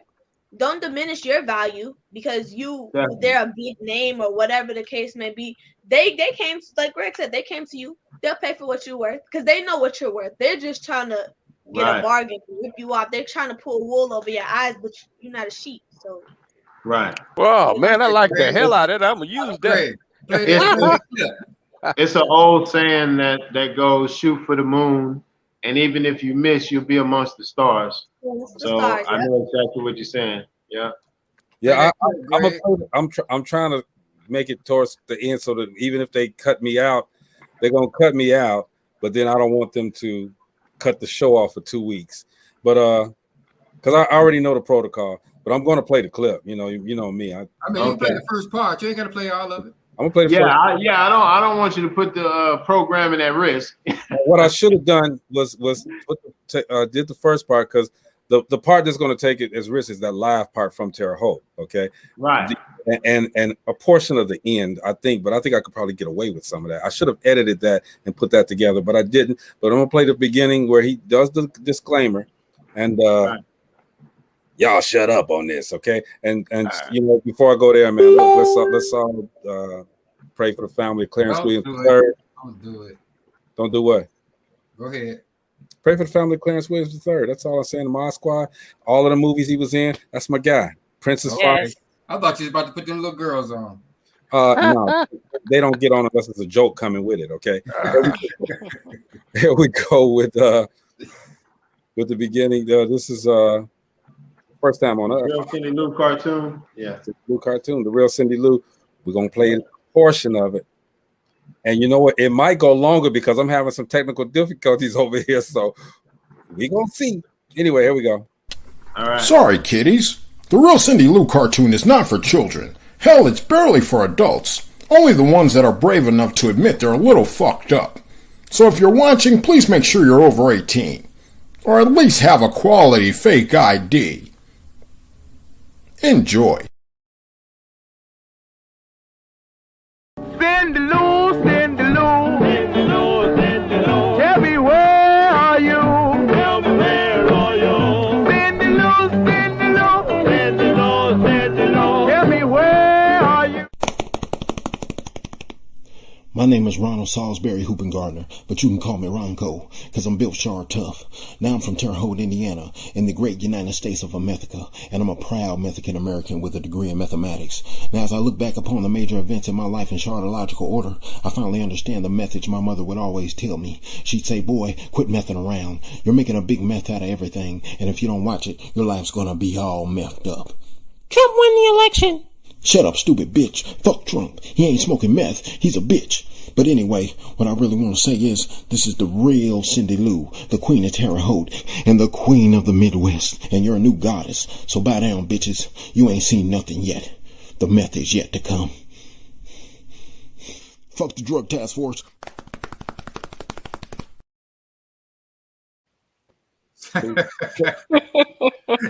That's crazy.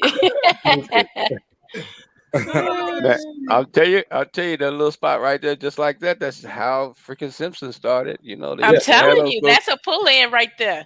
They put them in between things and things. Now they've been going on what 40 years now. So you guys were able to see it? Yeah. Yes. Okay, because I really didn't see nothing. I saw it. Okay. Go back and watch the show again. You'll see it. Okay. The thing about it that so let me have it. Let her rip. What you think? I liked it. You liked it? You're gonna get a good audience with that. Yeah, I think so. How's that storyline keep up? You know. It got so much stuff. It don't change unless you know. And see, and I'm glad you said that, because that is like the least of my worries. Wow. Because I have actually so much material, you know. I mean, I wasn't one of the guys. I mean, I went to the gym and worked out, but after that, take the shower, get something to eat, I'm right back to working, you know. And I stayed consistent, like for literally 3 years straight. So I got 3 years worth of material, storyline. I wrote 4 comic books of her, which consist of maybe 120 pages each, you know. So I got about 500 pages of material. You got I don't even have to worry about that. I just can focus on what I got and focus on the best way to bring it to the screen. Yep. You got episodes wrapped up. You might have a couple of seasons already hit.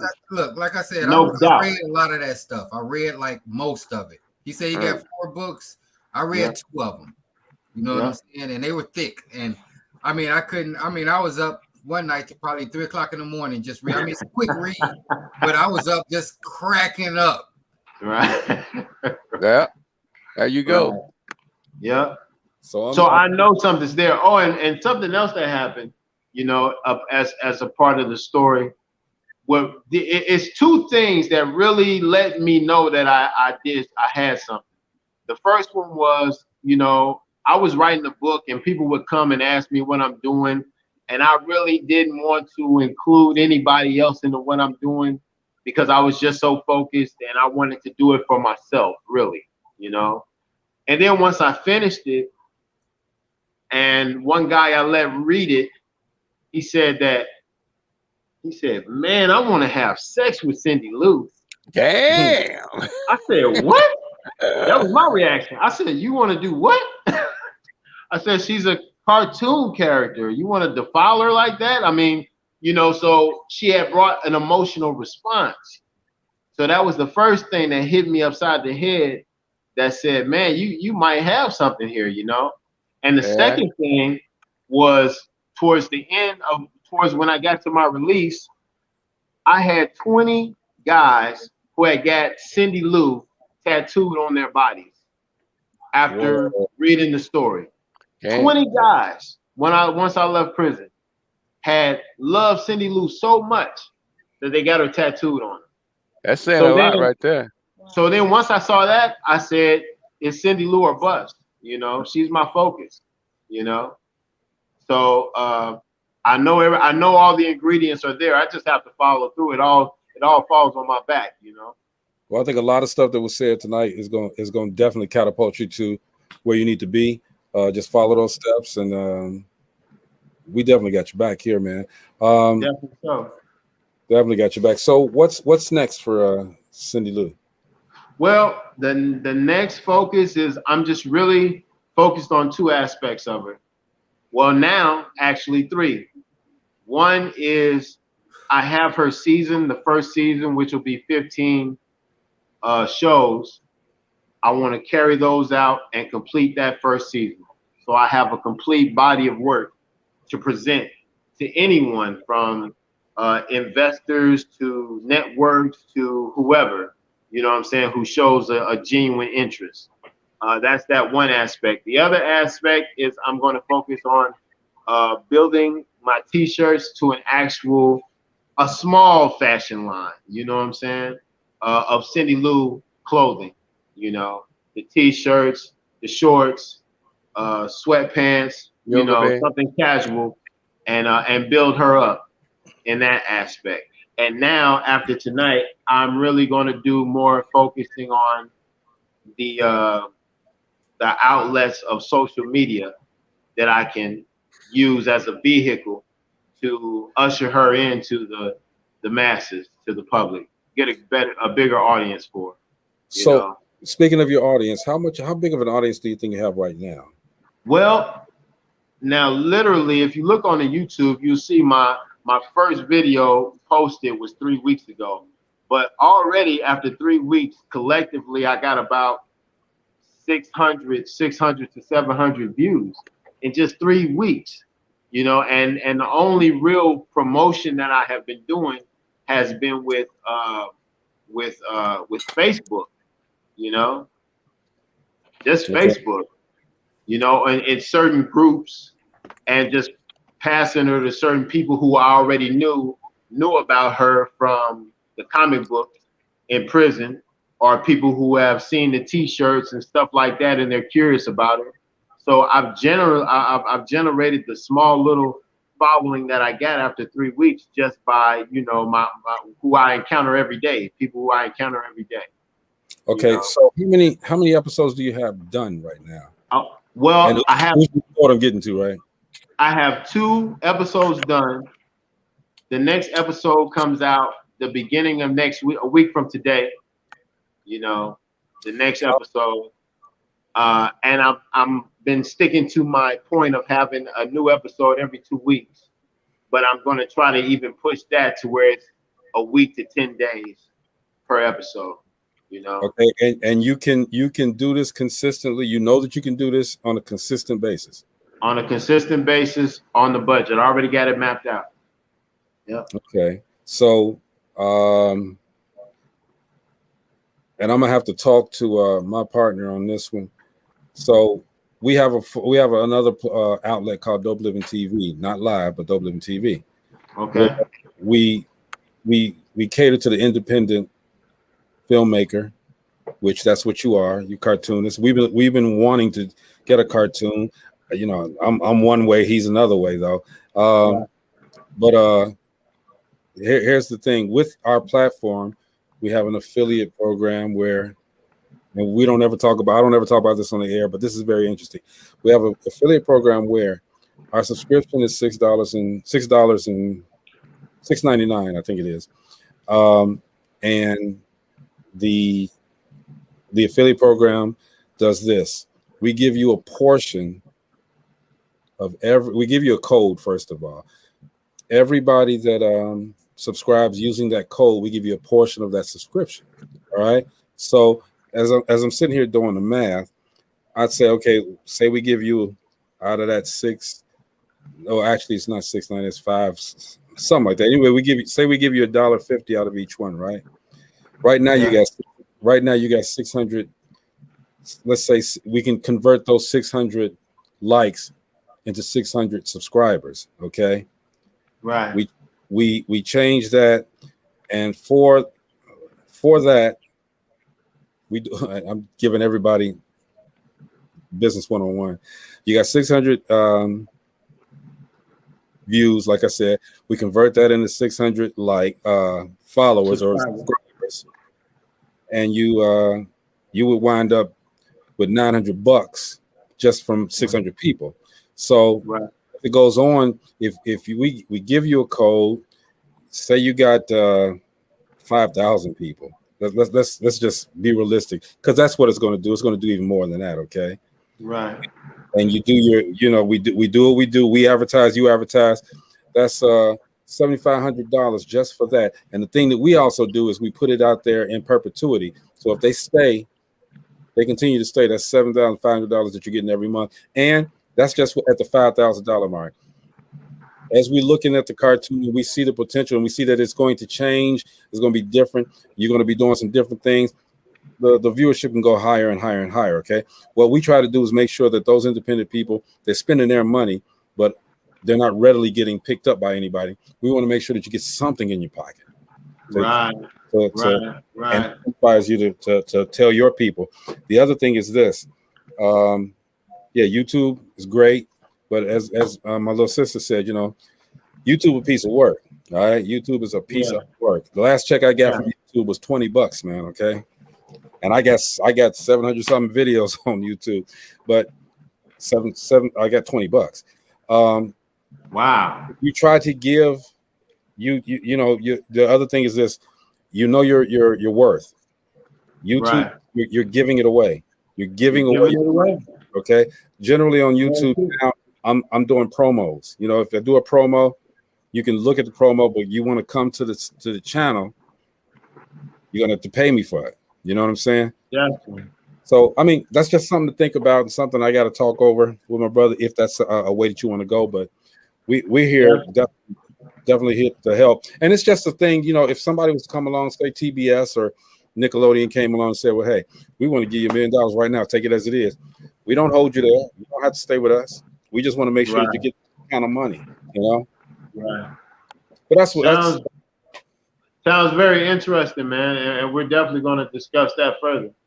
Yeah, we're going to make sure. We just want to make sure you get to wherever, even if it's not us, man. We still here to help you. Yes, sir. Yep.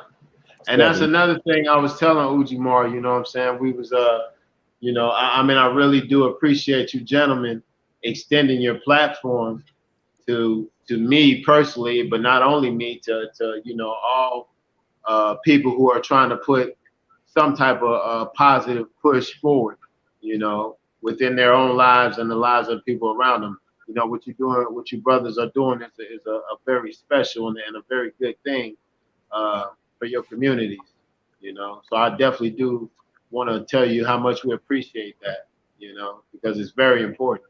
Yeah.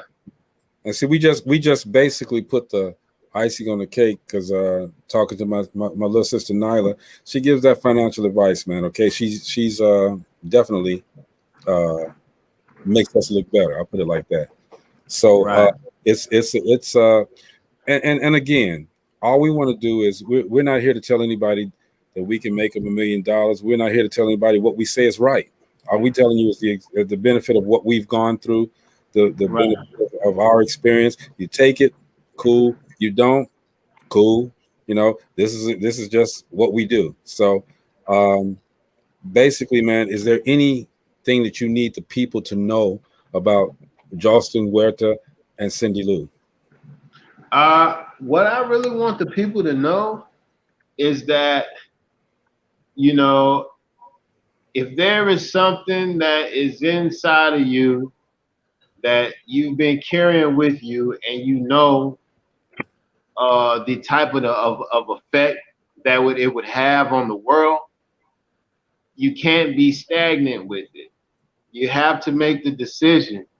You have to make the decision, and then you have to stick to that decision, to go forth and carry it forward.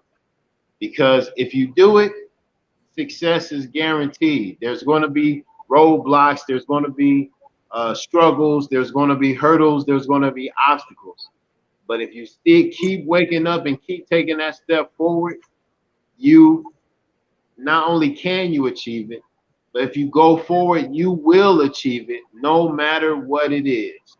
A lot of times people don't, we let ourselves talk ourselves out of that next step. We're the first ones to be our worst critics and come up with a million different reasons and excuses why something won't succeed. But actually, the opposite is the truth. Yep. You can come up with a million reasons why it has no choice but to succeed. And if you follow that through, it will succeed every time. So I definitely wanted the listeners to be aware of that, and she's living proof. Cindy Lou. That's She's real. living proof, She's already a success. Absolutely. I just got to color by number. That's it. Maurice, any last words? No. I mean, from what he's gleaned from what we can give him here. The other thing is, I did send you a friend request. That's me. So. Okay. Yes, sir. Yes, sir. Bro, just keep on doing what you do. I mean, Appreciate it. and also, it's one thing that we did at Dope Live, and that's the reason why most of the time is here. It's because, the knowledge you get from here, just pass it on. Yes, sir. Yes, sir. Absolutely. Thank you, Maurice. I do got one more thing I gotta say before we close it out, though. No, it's all good. Go ahead. And that is, that's my buddy, that's my brother Ujimar right there, right? And power to the people. Power to the people. I had to and do I that. put him on the spot, man, because this guy has been talking about the Prince Challenge that he's got to put out for the world. And I know this challenge will go worldwide, man. But he ain't did it yet. I'm gonna do it. I'm gonna do it. I promise I'm gonna do it. And everybody, y'all go trip. Y'all Prince had this one little move. Prince had this one little move that is very hard to duplicate, And Ujimar was practicing it, and he's halfway got it. I got it. I just got it now. I got it. But he said that he's gonna do the challenge, and I'm waiting to see him do it because I know it's gonna be a hot hit. It's going straight to TikTok. If you do the split, I'm disowning you. I'm not doing the split. But hey, it is put on them 4-inch heels. It is a serious move. What about the 4-inch heels? If you got the ass out pants, I'm disowning you. Wait a minute. If you crawl on the floor and then stretch your squat. If you get on the floor, yeah, that's what I said. If you get on the floor, man, and then you crawling from your bathtub and you stretch your hand out like this, I'm disowning you. Put some clothes on. It has nothing to do with Prince's attire or nothing like that. It's just his dance steps. That's all. You ain't gonna know what it is till you see it. And I'm gonna do it side by side with it. It's going straight to TikTok. No, don't do that, bro. Don't do that. Yeah, I am. I'm gonna show Daddy. Yeah, show Daddy. I'm gonna show Dad. He dead, I know, but still, I'm gonna show him. Nyla, you got anything you want to say?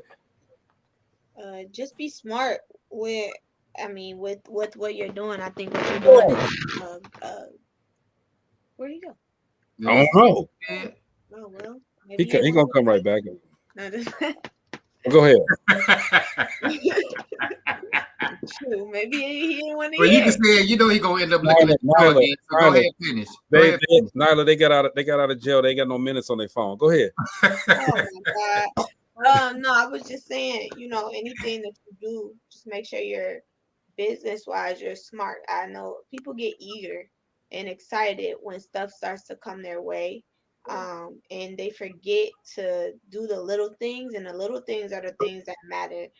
Like little details, reading over contracts. Oh, there you go back. You got some more minutes. My phone's acting up, man. I just want to make sure I got a chance to thank everybody for their contribution. I really appreciate all the feedback. On your phone, dude. We know you ain't got no minutes on your phone. It's all good. Hey, man, it gets kind of expensive, man. Hey, Nyla was in the middle of something. Go ahead, Nyla. Finish. Oh, I was just saying, make sure that you continue to be smart with your business ventures. The little details, they do matter. Although they may not seem that way once you start to get going, the little things do matter, and the things that made you consistent in the beginning, you need to, keep up with that, because they add up very quickly when you start to fall behind, and improving things and making sure your business deals and contracts and little things like that are in order, because what you don't want to happen is you turn back around and next thing you know, you looking and somebody done embezzled money from you, or you getting sued for something, or things that could have been easily avoided. Happened to me. if you just build a strong foundation, the foundation is the most important thing of a house. And the foundation has cracks, your house gonna end up crumbling down at some point. It might not be in the beginning, but at some point your house is not going to stand as sturdy as it was. So you just need to make sure the pavement that you lay out, the cement that you're building for your foundation is solid, and it continues to be that way as you continue to build and build and build on what you're doing.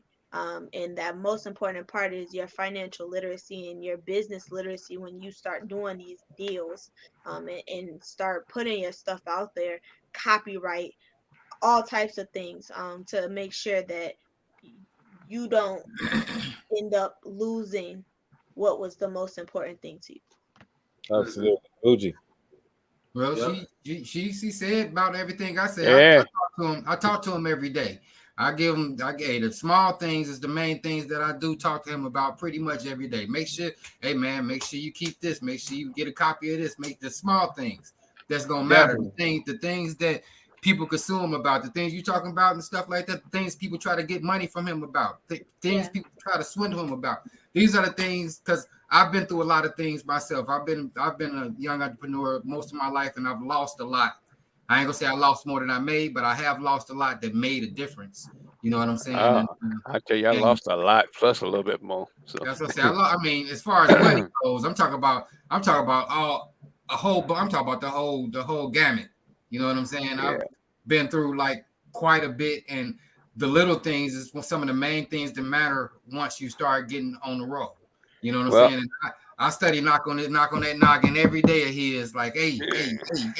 And now you got Naya can help you out with some things too. You're gonna have a couple people coming at you, and we're not trying to do nothing but help you. We want to see you succeed, and and get the best out of these things. So just be prepared. And what she said, like I said, what Naya said was a mouthful.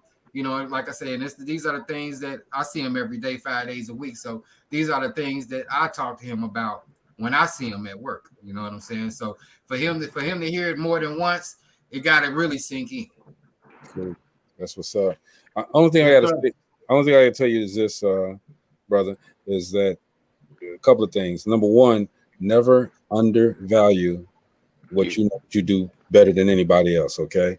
I don't care if you don't do it better than anybody else. You always feel that you do, and don't undervalue that. Okay. Number two, there's been a lot of things that you may have done in the past and a lot of people say that, I can't move on. I can't do this. I can't do that because of this happened in the past and that happened in the past. Look, forgive yourself. All right. For everything that you think that you did wrong. Okay. Because at the end of the day, you are the one doing this. All right. And you are the one who has to forgive yourself in order to move on. Okay. There's a door that's in front of you that it's open. All you got to do is walk through it. All right. And don't look back. The stuff that happened in the past, it happened. You going forward now. So go through that door and accept everything and everybody that's going to help you do well. Everything, it's going to be that has the same mindset that you have. Okay. And number three, man, just stay focused. Just stay focused. You got some good people in your corner. I know my little brother, he was out there as well. Okay. But the Ujimar that I see now is a different man. All right. And he's a good dude that can actually lead a lot of people. Definitely in a proper direction. All right. And the people on this island, Maurice out there in Tennessee, Nyla out there in Illinois, just feed upon the good parts of the knowledge that anybody gives you. All right. Again, you don't have to accept anything that anybody tells you. You know what you want to do. But if there's something that somebody tells you that seems like it fits, take it, use it. And then, as Nyla said, pass it on to the next person that's trying to do the same thing or better or different than what you're trying to do. You know what? As we go on with this show and stuff like that, with the right people, we are a great, how can I put this? I'm just going to make it in two different statements. We are a great support team slash marketing team. Support slash consultant team. You know what I'm saying? The thing he just keep popping up. I don't get him. He gonna come back. He gonna watch the show anyway again. But the things you get from this show is like a lot of support and a lot of consulting.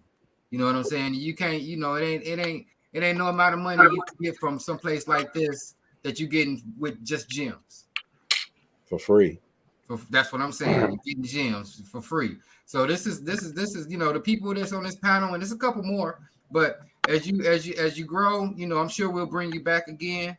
And Yes, sir. and we're gonna have even more for you because you'll be at another level. Yes, sir. Yep. So everybody, looking forward to that.